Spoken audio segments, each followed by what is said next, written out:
नमस्कार, times of Swaraj में आप सबों का स्वागत है और मैं हूं संतोष सिंह। और आज हम टाइम्स ऑफ स्वराज के दर्शकों को कुछ कहना चाहते हैं।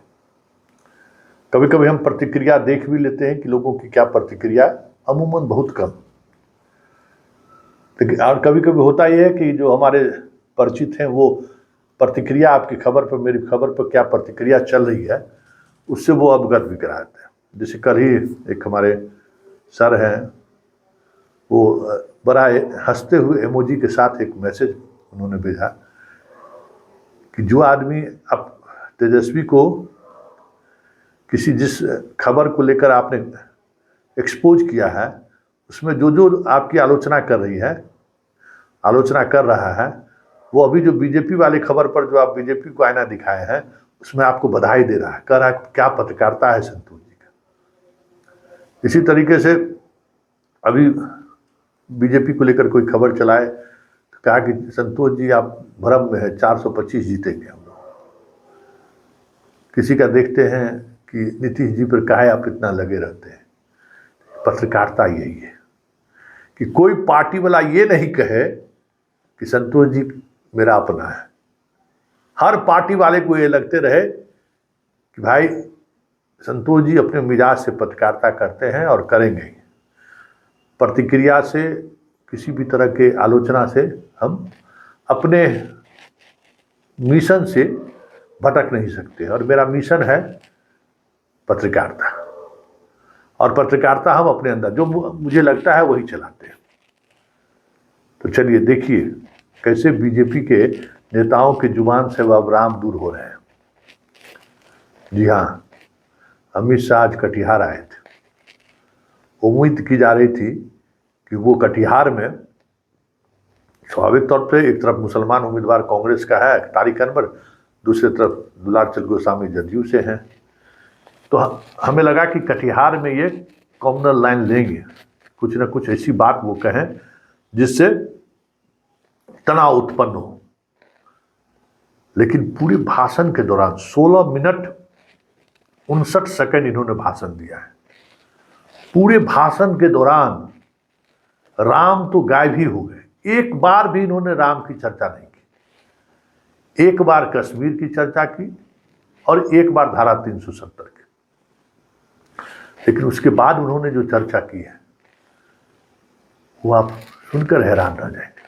पहले जरा सुनिए, अमित शाह आज कटिहार के सभा में ऐसा क्या कहा है जिससे सुन आप हैरान हो जाएंगे।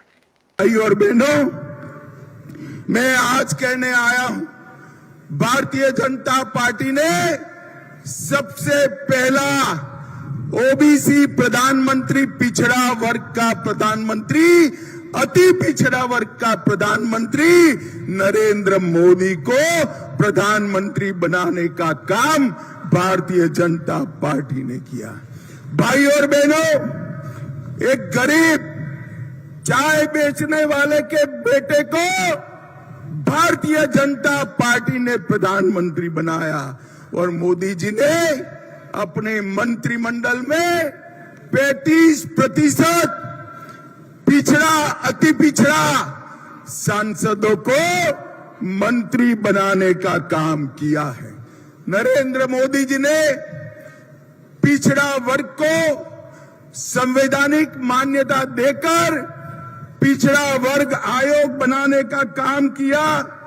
16 नई जातियों को ओबीसी में जोड़ने का काम किया और ऑल इंडिया कोटा में एमबीबीएस, एमडी और इंजीनियरिंग के दाखलों में पिछड़ा वर्ग के बच्चों को 27% आरक्षण देने का काम नरेंद्र मोदी जी ने किया।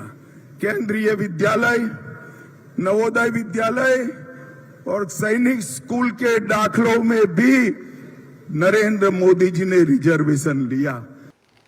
तो आपने सुना, अमित शाह मोदी जी का जाति बता रहे हैं और कह रहे हैं कि इस देश में इससे पहले कोई पिछड़ा जाति का, अति पिछड़ा का प्रधानमंत्री नहीं बना है। मनमोहन सिंह की जाति क्या है हमें तो नहीं मालूम है। 10 साल नेहरू जी के बाद सबसे ज़्यादा प्रधानमंत्री वही रहे। अब इस बार अगर मोदी जी जीतेंगे तो ये प्रधानमंत्री बनेंगे। देवगौड़ा जी का कौन सी जात था भाई?